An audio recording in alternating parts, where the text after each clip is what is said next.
The sands of time are constantly shifting, burying the past and revealing the future in unexpected ways. We dig through the dunes to find the stories that were meant to be remembered forever. Hit subscribe now and don't let these moments slip away. The hospital cafeteria served the worst coffee I had ever tasted, and I was on my third cup of it when my son-in-law walked in and told me, in front of two nurses, that I needed to sign over the house before my daughter's surgery or he wouldn't authorize the procedure.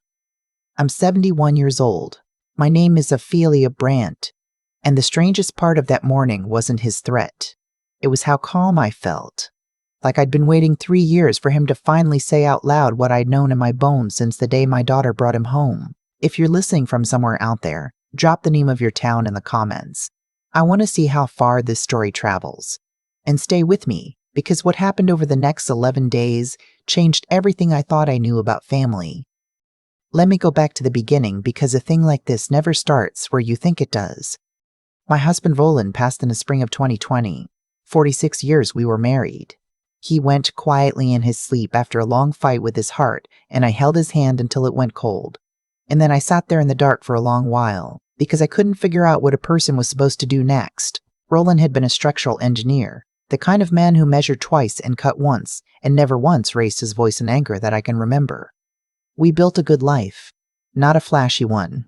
We drove our cars until the wheels practically came off. We ate dinner at the same kitchen table for 4 decades, and we put away a little every month the way his father had taught him during the lean years.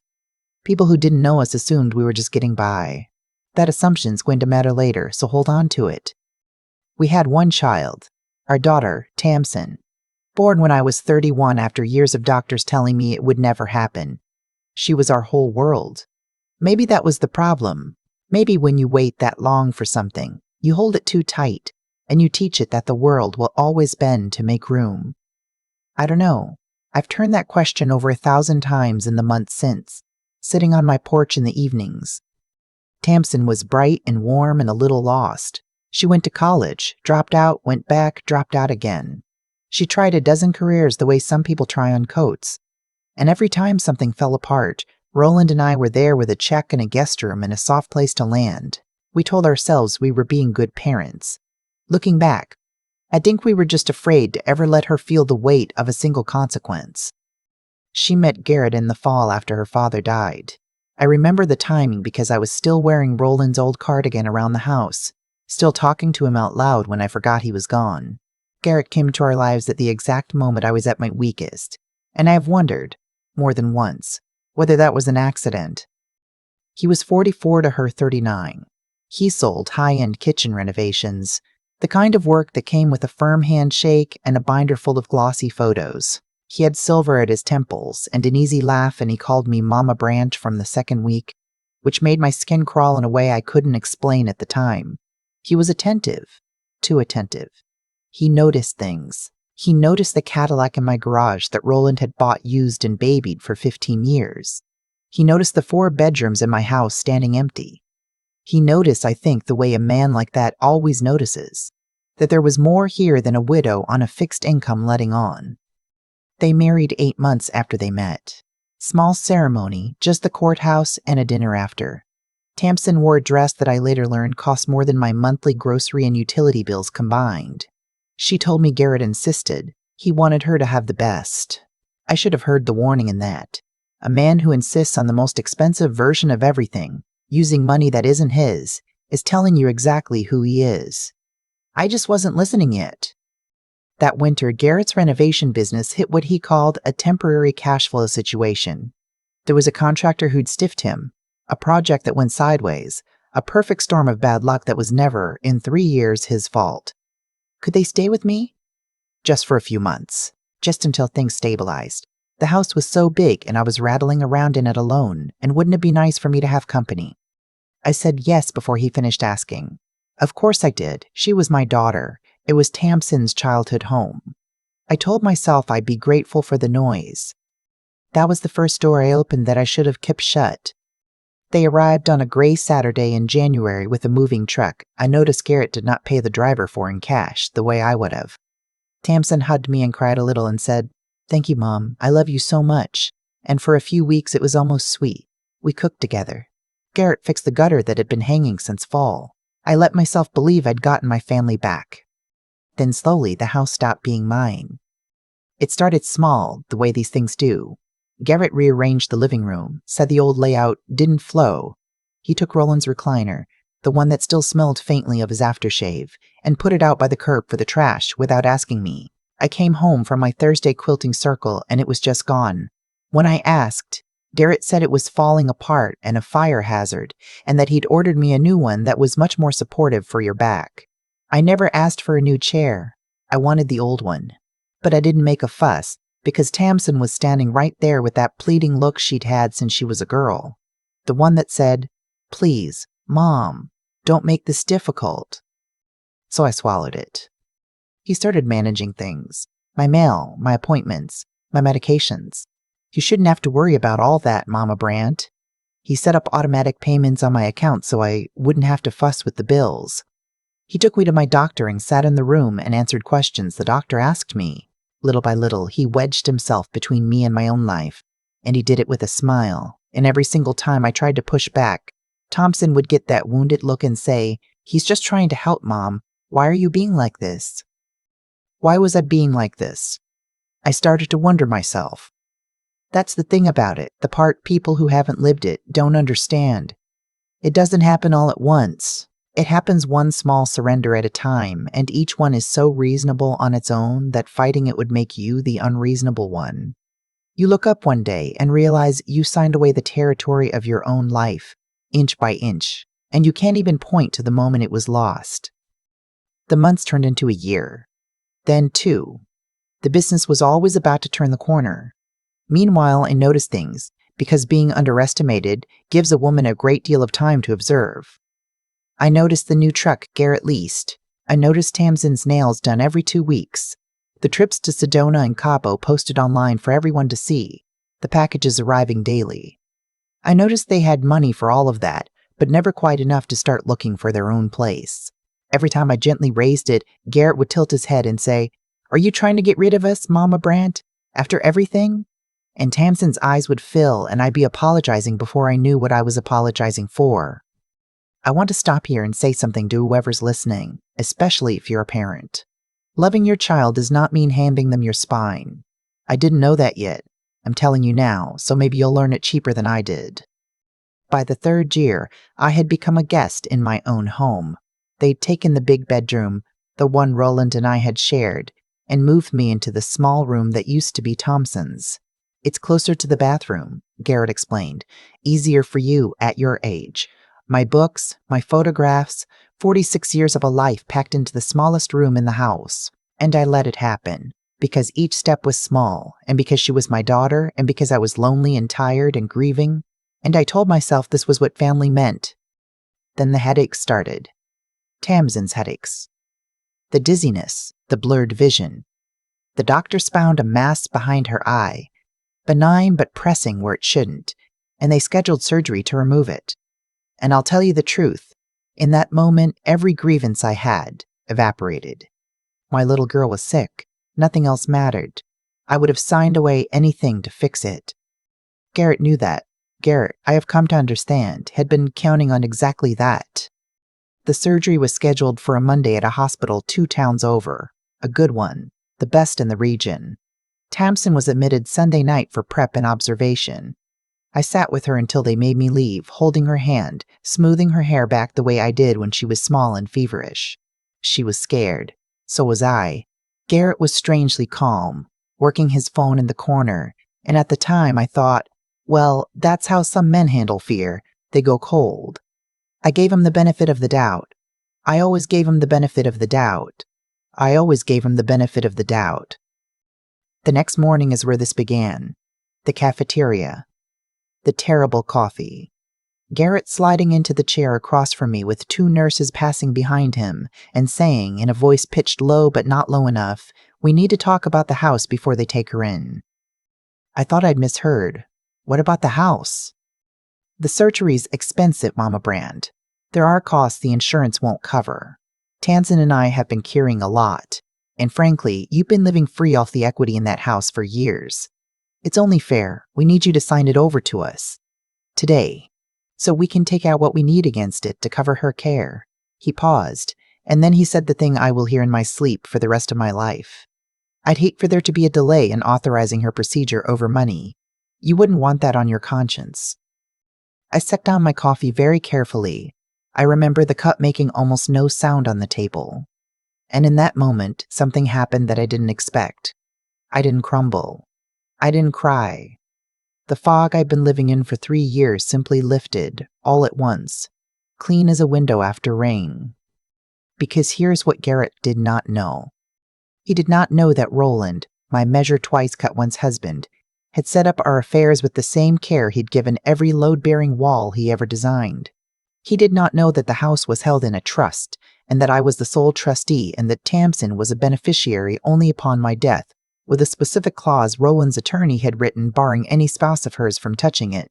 He did not know that I could not sign it over if I wanted to, because that's not how the thing was built. And most of all, Garrett did not know what was in our accounts. Because Roland and I, the couple who drove old cars and clipped coupons, had spent 46 years quietly building something. The life insurance, the engineering pension, the index funds Roland fed every month like clockwork.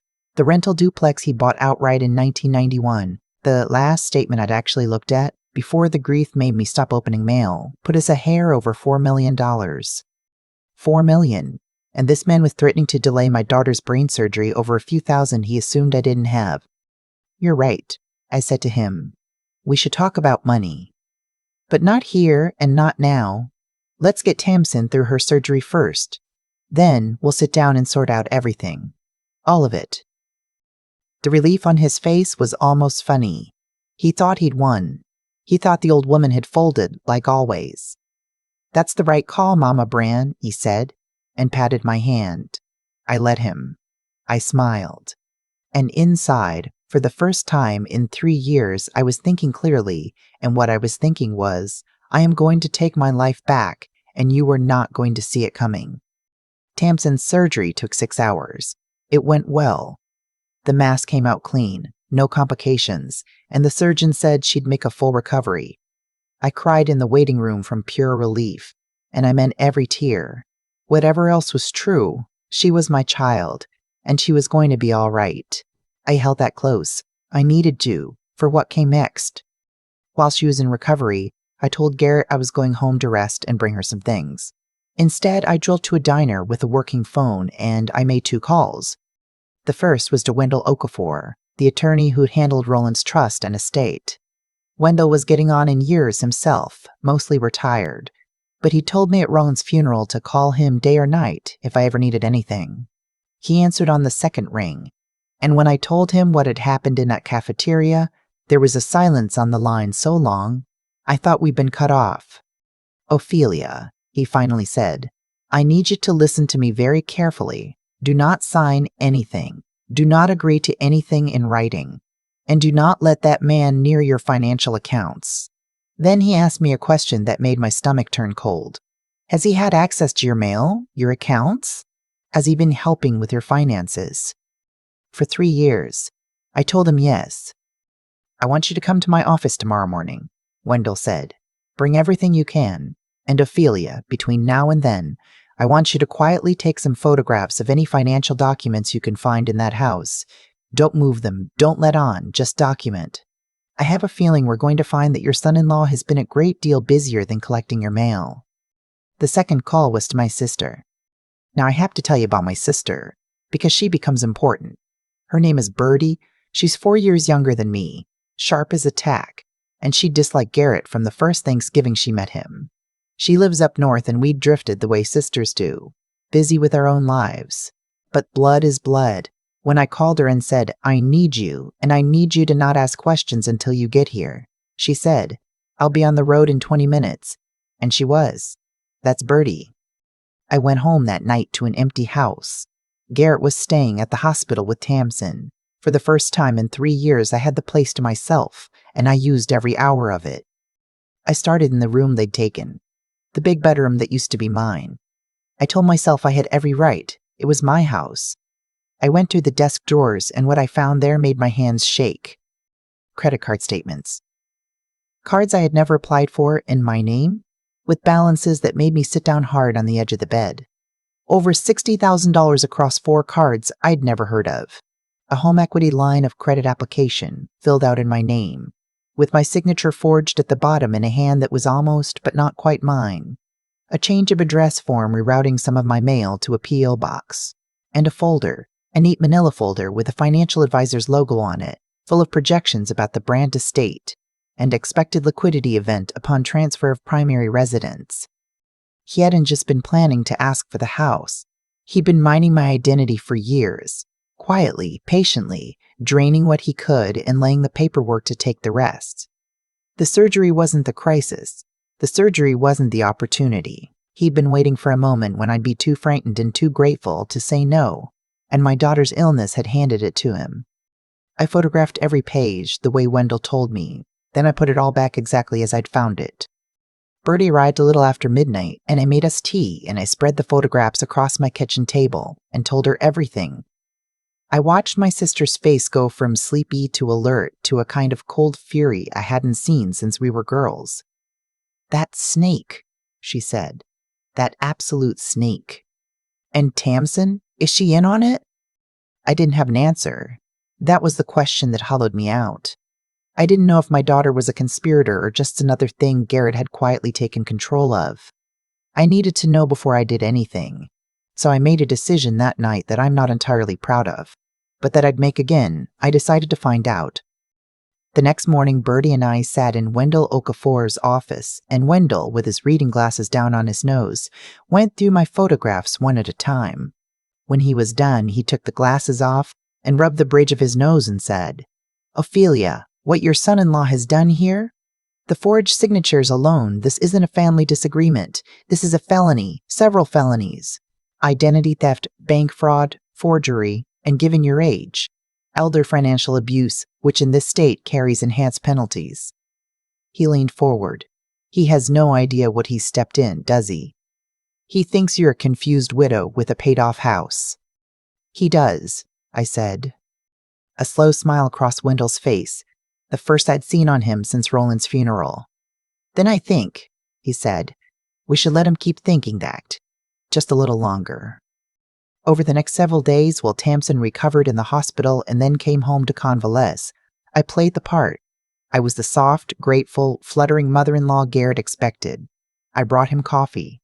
I asked his advice. I let him believe I was just waiting for Tamsin to be strong enough so I could sign whatever he wanted, and while I performed, Wendell worked.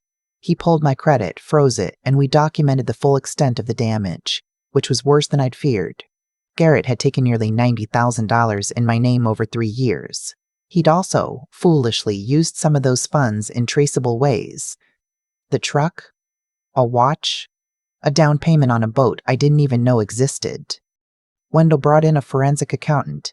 He contacted a detective he knew in the County Financial Crimes Unit quietly, and he drafted the documents that would protect everything Roland had built, papers Garrett's forged signatures could never touch.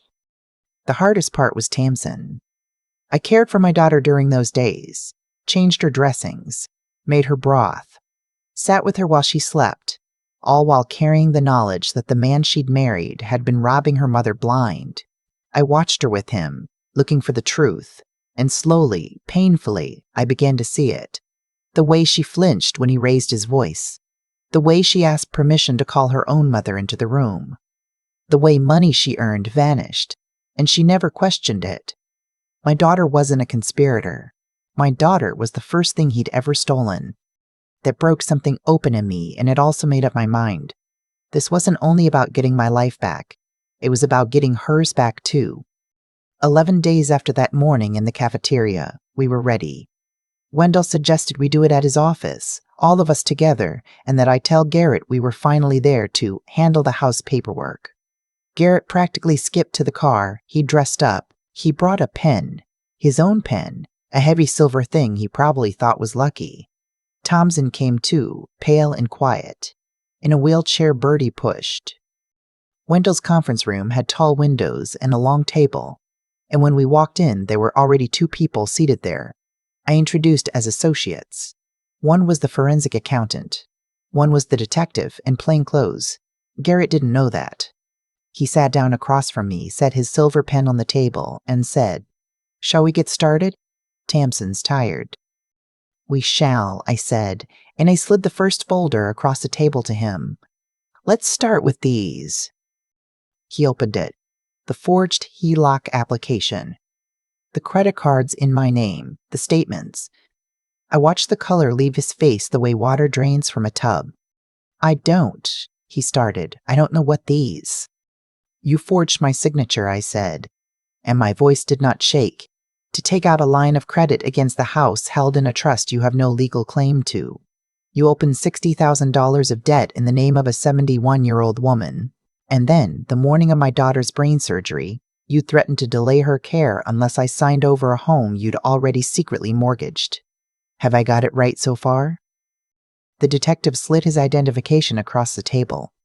I'll spare you the worst of what happened next, because some of it I'm still not ready to say out loud. Garrett tried charm, then anger, then tears, in that order, and none of it landed, because for once in 3 years nobody in the room was performing for him. Tamsin sat very still, and then she began to cry, and she turned to me and said, Mom, I didn't know. I swear to God, I didn't know about any of this. And the terrible, wonderful thing was, I believed her. I'd watched her long enough by then to know. Garrett was arrested 2 days later. The charges were everything Wendell promised and more. The forensic accountant's report ran 40 pages. It turned out I wasn't the first. There'd been an elderly aunt of his, years back, in another state. Men like that don't have one victim. They have a pattern. I'm not going to pretend the aftermath was clean or easy. Tamsin filed for divorce from her hospital bed, essentially, and the months that followed were brutal for her. She'd built an entire life on a foundation of sand and had to watch it wash away while she was still too weak to stand. There were nights she sobbed in my arms like she was 6 years old again. There was a period where she couldn't look at me out of shame for not seeing it. I told her what I'm telling you.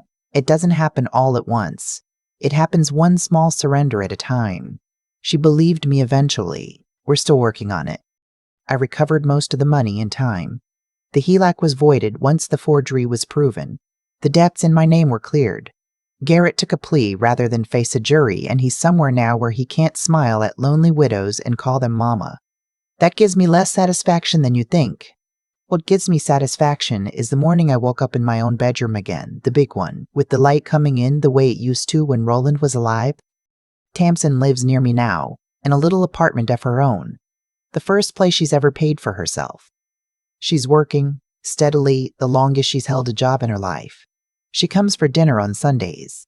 Last week, she fixed my gutter, the same one Garrett fixed the first month they moved in, and did it better. We don't talk about him much.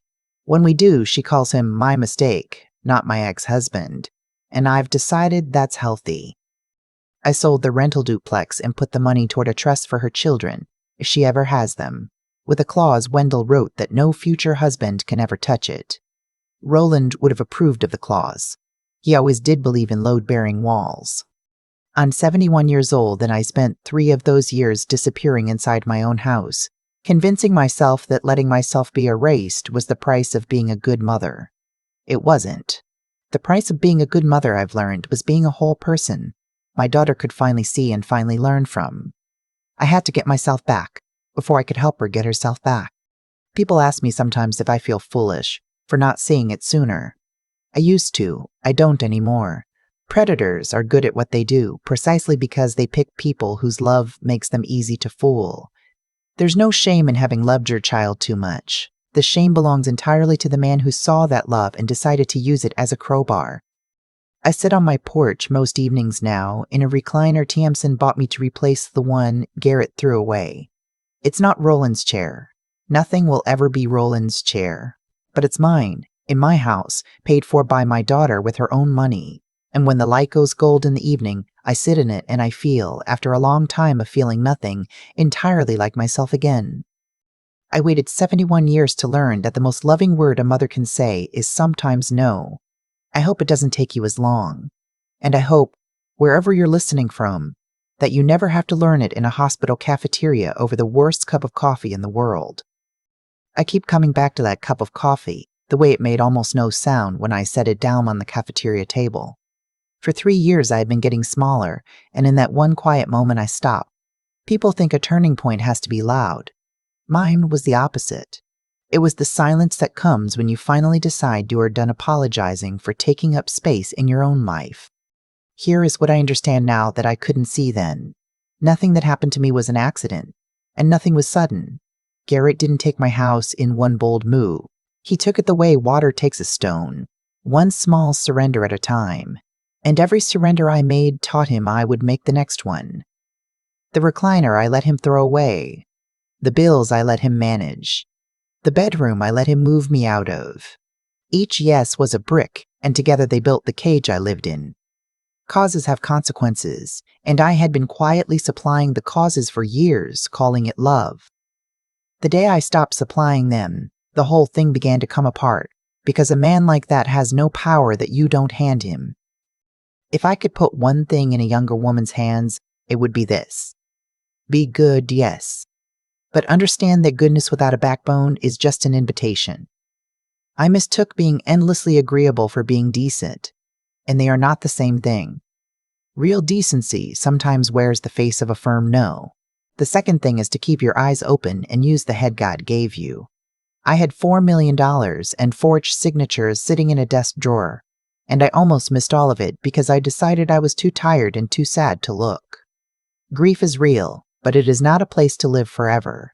The day I started paying attention again, I started winning. And the last thing, the hardest, is the plain stubbornness to act once you finally see. Knowing Garrett was a thief meant nothing until I drove to that diner and made 2 phone calls. Wendell could draft the papers. Bertie could sit beside me. But no one could find my spine for me. I had to pick it up myself, at 71 with my hands shaking. The reward wasn't the money, though I got most of it back. The reward was Tamsin fixing my gutter with her own 2 hands, paying her own rent for the first time in her life, calling that man my mistake instead of pretending he was anything more. I got myself back, and in getting myself back, I gave my daughter permission to do the same. I waited my whole life to learn that the most loving word a mother owns is sometimes no. I sit in my own chair now, in my own house, and I am not afraid of the quiet anymore. The quiet is mine.